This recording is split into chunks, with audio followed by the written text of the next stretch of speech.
Welcome to Vrinda classes. तो आज हम लोग पर्यावरण अध्ययन का जो सेट डिस्कस कर रहे हैं उसका पार्ट 4 डिस्कस करेंगे। तो आई होप आपको वीडियो अच्छी लगे और डिस्क्रिप्शन जो हम लोग डिस्कस करते हैं वो डिस्कशन अच्छा लगे। तो अगर आप बिहार शिक्षक भर्ती की तैयारी कर रहे हैं तो आप के लिए ये सारा वीडियो जो है वो हेल्पफुल रहने वाला है। तो अगर चैनल पर फर्स्ट टाइम है तो चैनल को सब्सक्राइब करके बेल आइकन को प्रेस कर दीजिएगा, जिससे कि नेक्स्ट वीडियो की नोटिफिकेशन आप सभी तक ईजिली मिल सके। और मैंने जो है ऑलरेडी 3 वीडियो अपलोड कर दिया है पर्यावरण अध्ययन से रिलेटेड, बिहार शिक्षक भर्ती के लिए इम्पॉर्टेंट है। तो आप लोगों ने ना देखा हो तो अभी तक उसको देख लीजिएगा। और चलिए वीडियो स्टार्ट करते हैं, ज़्यादा टाइम वेस्ट नहीं करते हैं। चलिए क्वेश्चन नंबर फर्स्ट है हमारा, रेड डाटा बुक का संबंध किससे है। फ्रेंड, जैसा कि आप सभी जानते हैं कि बीपीएससी ने मेंशन नहीं किया गया है कि कौन सा टॉपिक कितने मार्क्स का आएगा। तो हम कोई भी चीज़ इतना नहीं पढ़ेंगे कि उसी में घुसे रह जाएं, और कोई भी चीज़ जो है को छोड़ना भी नहीं है कि वो हमसे छूटा रह जाए। तो एक रफली जो होता है नॉलेज हमको सबके बारे में रखना है।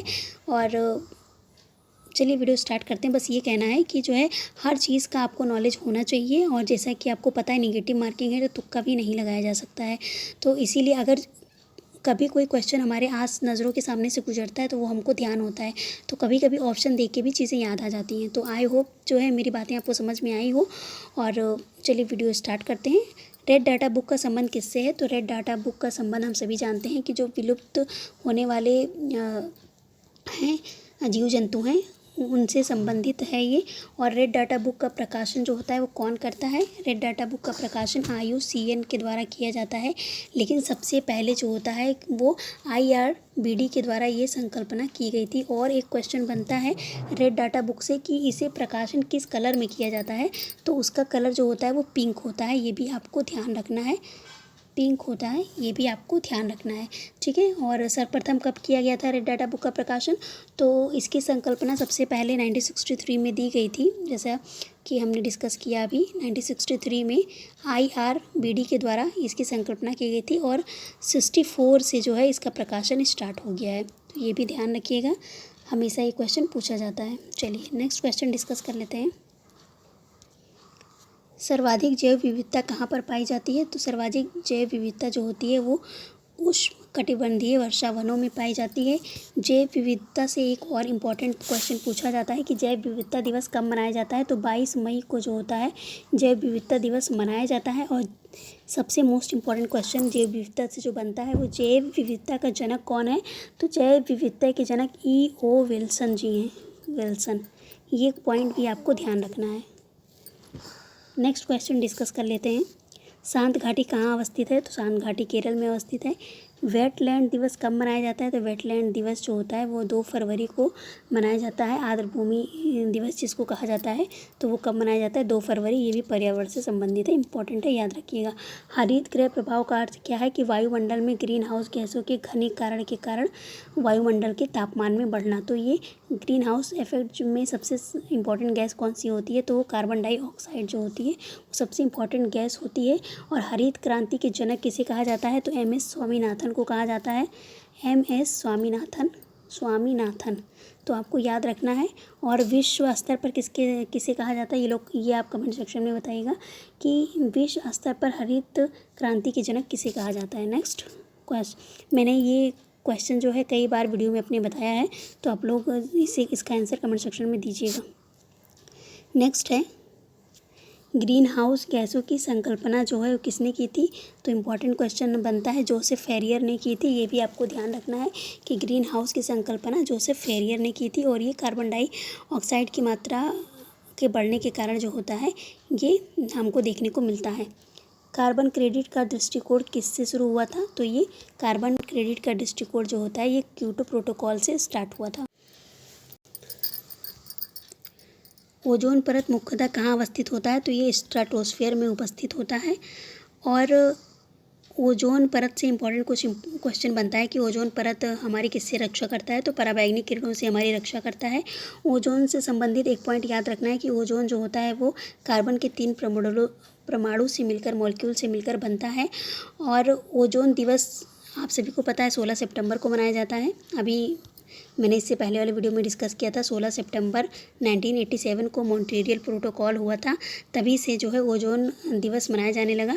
और उस मॉन्ट्रियल प्रोटोकॉल में ओजोन परत के संरक्षण करना मुख्य उद्देश्य रखा गया था, इसीलिए तभी से जो है 16 सितंबर को ओजोन संरक्षण दिवस मनाया जाने लगा है। और भी चीज़ें आपको ध्यान रखनी है कि ओजोन परत के जो क्षरण हो रहा है उसका कारण क्या है, तो क्लोरोफ्लोरोकार्बन है, नाइट्रस ऑक्साइड और क्लोरीन गैसेस, ये सारे तीनों इम्पॉर्टेंट हैं ओजोन परत के क्षरण के लिए। नेक्स्ट क्वेश्चन डिस्कस कर लेते हैं। वायुमंडल में ओजोन परत, तो अभी मैंने डिस्कस किया, स्ट्रेटोस्फीयर में पाया जाता है, स्ट्रेटोस्फीयर लेयर में, और ये पराबैंगनी किरणों से हमारी रक्षा करती है।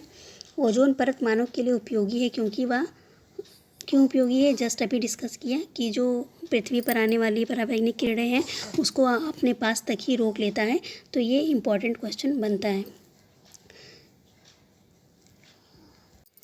ओजोन से एक और इम्पॉर्टेंट क्वेश्चन बनता है कि अंटार्कटिका के ऊपर जो ओजोन का सबसे बड़ा छिद्र है उसका पता सबसे पहले किसने लगाया था, तो उसका पता सबसे पहले फॉरमैन ने लगाया था। ये काफ़ी बार एग्जाम में डिफरेंट एग्जाम में पूछा गया है, तो आपको इसको ध्यान रखना है। नेक्स्ट क्वेश्चन है, डिस्कस करते हैं। भारत का प्रथम राष्ट्रीय उद्यान क्या है, तो भारत का प्रथम राष्ट्रीय उद्यान है जिम कॉर्बेट नेशनल पार्क है। और इसका पुराना नाम क्या था, इसका पुराना नाम था हेली नेशनल पार्क, जो कि हमने डिस्कस किया है 1935 में इसका जो है स्थापना हुआ था, और ये भारत का सबसे प्रथम राष्ट्रीय उद्यान है। नेक्स्ट डिस्कस कर लेते हैं। सबसे बड़ा राष्ट्रीय उद्यान जो है वो जम्मू कश्मीर के लेह जनपद में पाया जाता है, जिसका नाम हेमिस राष्ट्रीय उद्यान है, तो इसको भी आपको ध्यान रखना है। मैं यहाँ राइट कर दे रही हूँ, हेमिस नेशनल पार्क जो है वो भारत का सबसे बड़ा राष्ट्रीय उद्यान है, जो जम्मू कश्मीर के लेह जनपद में पाया जाता है, तो ये आपको ध्यान में रखना है। नेक्स्ट क्वेश्चन डिस्कस कर लेते हैं। दूध की शुद्धता किससे मापी जाती है, तो दूध की शुद्धता जो होती है वो लैक्टोमीटर से मापी जाती है। और एक बात ध्यान रखना, लैक्टो का संबंध जब भी आएगा वो दूध से ही संबंधित रहेगा, तो ये आपको ध्यान रखना है। वायुमंडल में ओजोन छिद्र का पता लगाया है, वह कहाँ पर है, तो अभी हमने डिस्कस किया अंटार्कटिका के ऊपर है, और इसको सबसे पहले पता लगाने वाले जो विद्वान थे या कह सकते हैं वो फॉरमैन थे, FORMAN।